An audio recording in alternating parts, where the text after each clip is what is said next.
Então, eu sou Cristiane Angelotti, eu sou editora, escritora. Eu falo que eu sou fonoaudióloga, mas na verdade sou graduada em fonoaudiologia, porque eu não exerço mais essa profissão já faz uns 20 anos. Né? Eu me formei na PUC, fiz pós-graduação em neuroreabilitação e eu trabalhava com isso. Eu trabalhei durante, acho que 10 anos da minha vida nesse meio, que foi um meio que foi um pedacinho da minha vida que eu fiquei longe dos livros de literatura, né, de ficção, porque eu estava sempre envolvida com publicações também. E atualmente eu sou coordenadora editorial de um selo do Grupo Planeta, aqui em São Paulo. E aí na minha coordenadoria, né, eu pego esse segmento de livros, de materiais para professor, de educação e da plataforma digital.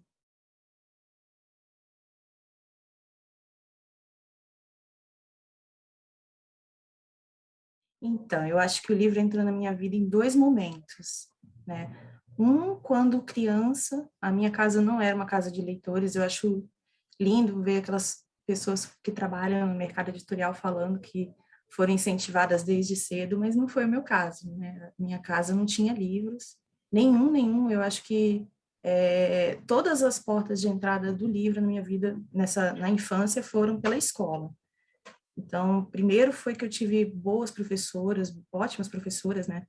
Em geral, mulheres, eu não tenho nenhuma lembrança de homens.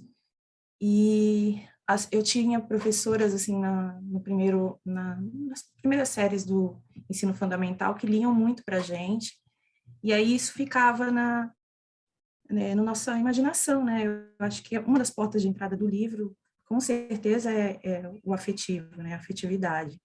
Então, tinha muitas trocas e isso ficava ecoando em mim, né? Aí eu comecei a me despertar por livro e queria saber mais, como que eu tinha contato com aquelas histórias que elas liam, né? Lia desde de histórias bíblicas, né? Que tinha professora de religião que lia histórias bíblicas e para mim eram histórias também, são histórias, e até professores de literatura, né? De língua portuguesa, no caso, que aí liam as histórias. Eu ficava encantada com os livros didáticos também, que tinham um resumo das histórias. Para mim, aquela era a história inteira, então eu ficava sempre querendo saber mais, né? Conhecer mais aquela história. E aí eu descobri a biblioteca, né? Uma dessas minhas professoras me levou na biblioteca da escola, levou a classe inteira, e aí começou a minha paixão, assim, eu queria ter os livros na minha casa, e aí eu comecei a aprender como que fazia para levar livro para casa. O meu contato com a biblioteca sempre foi um contato muito próximo, eu acho que eu estou um pouquinho mais afastada agora, por incrível que pareça. Então, eu era daquelas pessoas que, na minha época, quando eu era pequenininha e quando eu era mais jovem também, quando eu era jovem, né? Eu tinha prazer em preencher as cadernetinhas de biblioteca com os carimbos. Eles carimbavam cada vez que a gente pegava um livro e devolvia. Então, eu ficava colecionando aquilo, eu tinha o maior prazer. Então, esse foi um dos momentos, né? Aí, o outro momento foi depois da faculdade, assim, já era leitora, mas assim, depois da faculdade, as pessoas que eu conheci no meu trabalho que me apresentaram outros livros, né? Eu acho que quando eu comecei a trabalhar com educação, quando eu terminei a faculdade de fonoaudiologia e já exercia a fonoaudiologia, eu passei um período de transição, que foi um período que eu estava muito mais feliz com a minha profissão. E aí eu fui vendo o que eu ia fazer. Eu acho que aquela primeiro contato com a literatura da minha infância sempre ecoou em mim, né? Tanto eu lia muito como eu escrevia. E as professoras falavam, você escreve bem, Cris. Então, sempre que eu fiquei perdida na vida, sem saber o que eu ia fazer, eu pensava assim, eu escrevo bem. Então, na fonoaudiologia, eu produzia muito conteúdo, eu acho que eu fui uma das, acho não, eu fui uma das pioneiras na área de fonoaudiologia em ter sites, né, porque quando a internet entrou no Brasil, em 99, 96, por aí, eu tinha facilidade, porque eu tinha o meu irmão que fazia computação, e aí montou site para mim, então eu já ia publicando artigos que eu escrevia na faculdade, publicando resenha de livros técnicos mesmo, né? E aí depois, eu acho que foi essa a evolução, assim, e aí depois culminou no meu trabalho no editorial mesmo.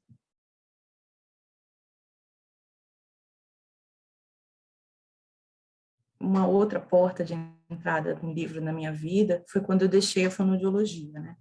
Eu fiquei meio sem saber o que fazer, e aí eu fui fazer um curso, eu vim fazer um curso aqui em São Paulo, de um curso de literatura infantil, pensando em escrever para criança. E aí, nesse curso, teve um encontro com uma grande editora infanto-juvenil, que é a Dolores Prades, e aí eu comecei a trabalhar com ela, né, depois do curso, e aí comecei a exercer a profissão de editora. Então, acho que um outro encontro importante do livro, com o livro foi esse. Eu comecei a trabalhar com a revista Gueto com o Rodrigo, né, a revista Gueto é a criação dele, foi em 2016, no final de em novembro de 2016, ele montou o projeto todo da revista, me apresentou o projeto, e eu me encantei com essa possibilidade da gente fazer uma revista digital, gratuita. Eu só achei muito trabalho na época, né? Porque realmente é bastante trabalho, publicação semanal, porque eu imaginava que isso ia demandar um trabalho nosso, um tempo nosso muito grande, né?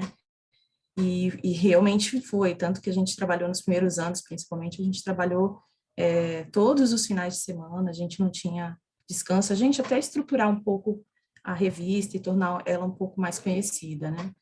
Então, a revista Gueto é um dos projetos que eu tenho muito orgulho em participar.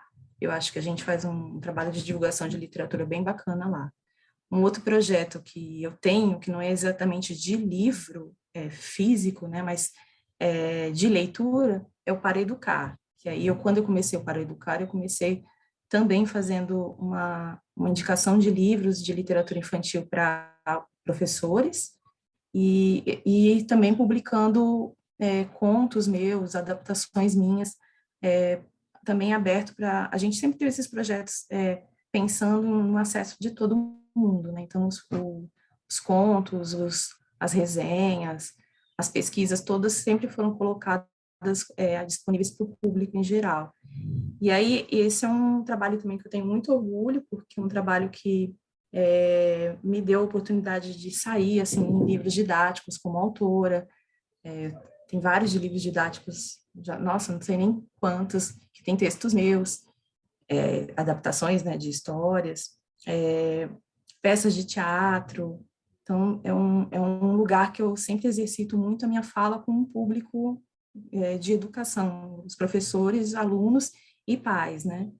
E isso tem até muito a ver com o trabalho que eu exerço no Grupo Planeta, que eu tenho exercido até então, né? Então, acho que são esses dois grandes projetos, a gente acha muito grande, porque é muito especial para a gente.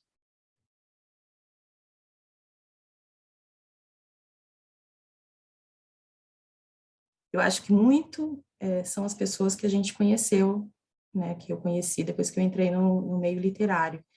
Eu conheci pessoas que eu lia e que eu adorava, como Pedro Bandeira. Quando eu passei um tempo fora de São Paulo e quando eu voltei a São Paulo, muito assim, sem saber exatamente quem era e muito despretensiosamente a gente construiu uma relação. Eu fui na casa da Elvira Vina, ela sempre me tratou com muito carinho, a gente sempre trocou muita coisa. Isso foi, para mim, foi muito especial. Ela é uma pessoa que me inspira bastante, eu sempre lembro dela com muito carinho. E um outro encontro também, além dos meus amigos maravilhosos que eu construí nesse meio, um outro encontro muito especial para mim foi com a Ângela Lago. E então, o encontro da Elvira comigo foi por redes sociais mesmo e por pautas feministas. O encontro da Ângela Lago, quando eu conheci a Ângela, foi por meio do Para Educar, que é o meu site educativo, né? Na época nem era o Para Educar, era um outro site que eu tive, e com a mesma proposta, e ela se apresentou para mim na época, eu não conhecia, fui conhecer os livros dela e a gente ficou muito amiga, até ela falecer. Então, foi uma pessoa também que muitíssimo importante na minha vida, sempre me incentivou muito em vários projetos. Com a Gueto, a gente tem tantas alegrias, porque são pequenas e grandes alegrias, né? A gente tem a alegria de descobrir pessoas. Então, são encontros também, de descobrir textos. Então, isso é um trabalho, isso é uma alegria que a gente tem também no nosso trabalho, né, como editores e tudo. Mas eu posso falar, assim, que uma das minhas grandes alegrias na Gueto foi uma flip, que nós participamos em 2018, porque aquela flip foi extremamente diferente das outras que a gente havia participado antes. A gente teve espaços para falar dos nossos projetos, a gente conheceu muita gente interessada em contribuir, conhecemos autores que a gente tinha publicado e que não conhecíamos pessoalmente, então foi muito gostoso, foi um momento muito especial, foi sair um pouco de trás das telas do computador e ter esse contato, assim, com os nossos pares, no caso, né, porque a Flip é uma festa mais para os pares mesmo se encontrar, então acho que foi muito especial. Quando eu falei assim, eu falei que tiveram duas portas de entrada no livro da minha vida, né, eu acho que a segunda, que eu acho com certeza foi quando eu saí da fonoaudiologia e fui e fiquei sem saber o que fazer, né? Que eu só me apeguei ao fato de saber que eu escrevia bem, segundo as minhas professoras. Podia ser só um estímulo também, mas eu acreditei muito naquilo. E nesse momento que eu pensei assim, eu só tenho escrito, o que que eu vou fazer? Eu quero mudar de profissão. Que profissão que vai ser a minha futura profissão? Eu queria que ela tivesse a escrita no meio, mas eu não tinha ideia de que existia a profissão de editor de livro, eu não tinha ideia, eu não sabia como se fazia um livro, eu nunca tinha parado para pensar, né? E até que veio um grande encontro na minha vida, assim, acho que às vezes entram na nossa vida pessoas muito importantes, né, para fazer ali uma divisão. E aí eu conheci uma grande editora de infanto-juvenil e fui fazer um curso com ela e quando eu fui fazer o curso, eu fui fazer pensando em escrever, né? Eu vou aprimorar minha escrita para ser escritora. Achava que dava para ser escritora e só ser escritora, não fazer outra coisa. Ia pagar o meu pão de cada dia. E aí eu encontrei a Dolores Prades, que foi uma pessoa extremamente generosa e ela ajudou a me formar como editora e ela me mostrou esse outro lado do livro, né? O fazer o livro. Eu fui fazer um curso de edição de livro infantil e aí depois fiz outros e me aprofundei e virei editora e descobri que eu adoro estar nos bastidores, adoro fazer o livro, adoro pensar no leitor, adoro fazer o casamento dessa parceria, né, do ilustrador com o autor. E aí também nesse processo também adoro fazer materiais para os professores, para as escolas, saber que eles são lidos nas escolas, que as crianças são os primeiros contatos com as crianças, aqueles livros ou aqueles textos que eu escrevo. Isso, assim, é uma realização gigantesca. Então, às vezes, eu até brinco com meu marido, assim, que a gente costuma ver muito os nossos colegas, cada um tem um objetivo, né? Eu acho que não cabe a mim julgar, mas às vezes os colegas ficam preocupados em agradar os pares, em agradar um prêmio, em agradar alguma coisa, e eu fico pensando, será que eles já tiveram essa satisfação? Que eu tenho um pequenininho, uma fagulha dessa, e é tão gostoso você saber, não precisam saber o meu nome, mas saber que eu estou ali, eu estou ali eu estou ali na sala de aula, eu estou ali numa feira de livros que uma contadora de história está escrevendo, está lendo não, está contando uma história com algo que eu escrevi, eu estou ali na casa de alguém, o pai pede autorização para ler uma história minha, gravar para um podcast. Então, assim, eu acho que, da mesma forma que eu gostaria que as pessoas se encantassem com o livro, eu gostaria que os meus pares descobrissem, quem não tem esse gostinho, né? Claro que tem muita gente que tem alcances grandes de leitores, mas que descobrisse essa alegria, que eu acho que tem a ver com a escrita e culmina no livro, né?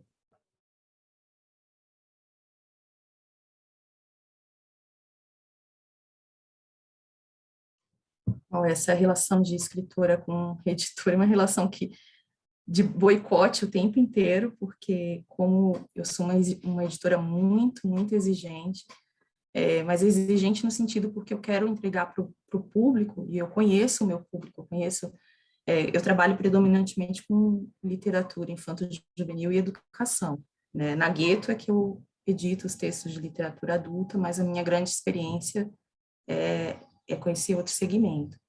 E eu quero entregar para esse público o melhor texto. Eu quero, obviamente, que como todos os editores, eu quero descobrir uma história que desperte assim uma paixão, né? Que a gente edite com um grande prazer.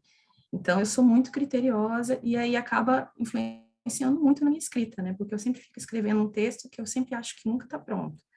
Então, eu fico lá, ai, mas não tá, não, tá muito cheio de clichê, não sei o quê. Então, isso é uma relação de boicote que eu preciso melhorar, mas ao mesmo tempo me dá um repertório, uma visão, como eu estou envolvida com a literatura de outras formas também, e algumas formas até que eu acho que eu amadureci enquanto escritora, né? Eu acho que a gente precisa ter um olhar do livro além do que a gente escreve.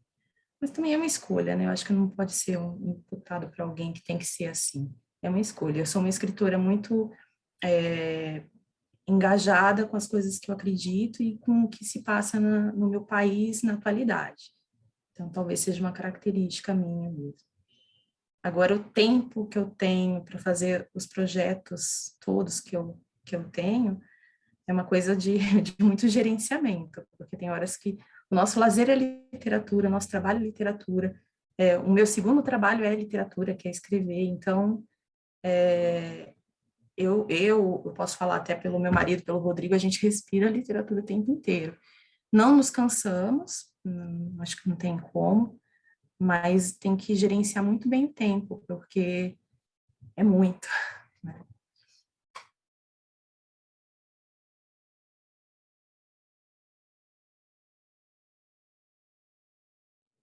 Então, é uma coisa que a gente sempre pensa, principalmente por trabalhar em educação, né? Uma coisa que sempre passa pelos nossos projetos, inclusive, né? Como a gente tornar esse país tão gigante, tão imenso, um país de leitores. Eu acho que cada um pode fazer, pode dar a sua contribuição, né?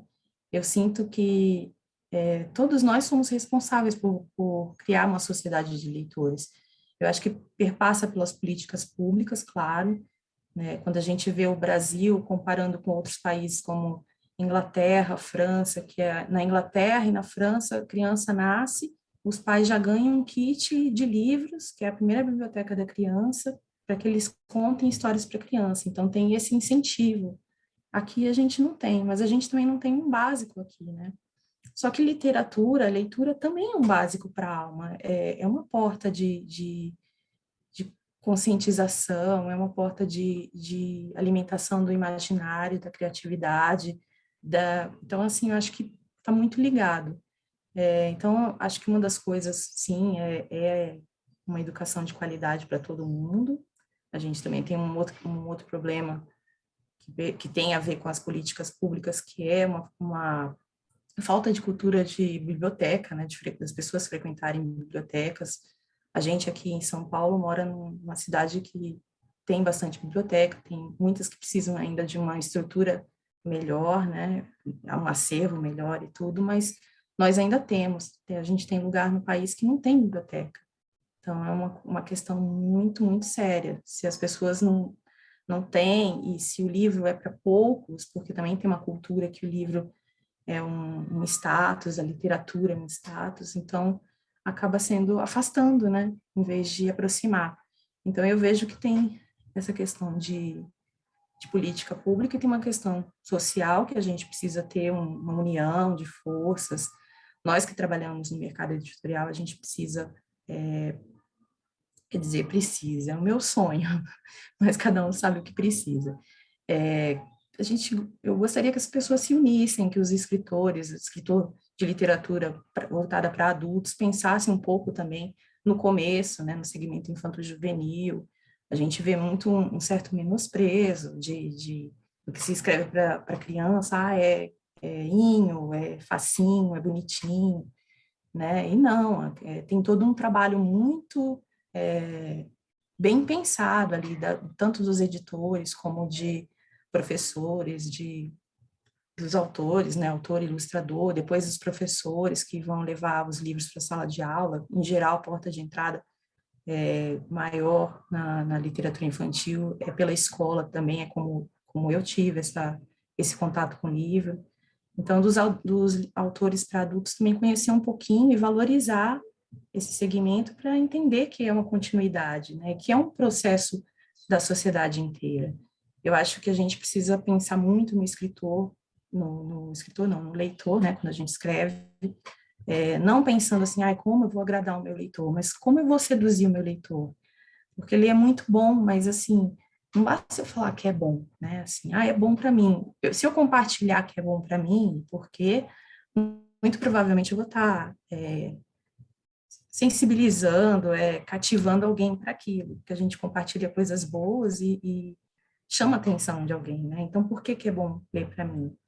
Ler é bom porque é uma porta de entrada para um mundo que eu posso pensar, posso imaginar, posso criar, eu posso viver histórias que eu não vivo na minha realidade, ou me identificar com coisas que eu vivo na minha realidade, que eu vejo que outras pessoas passam por aquilo também.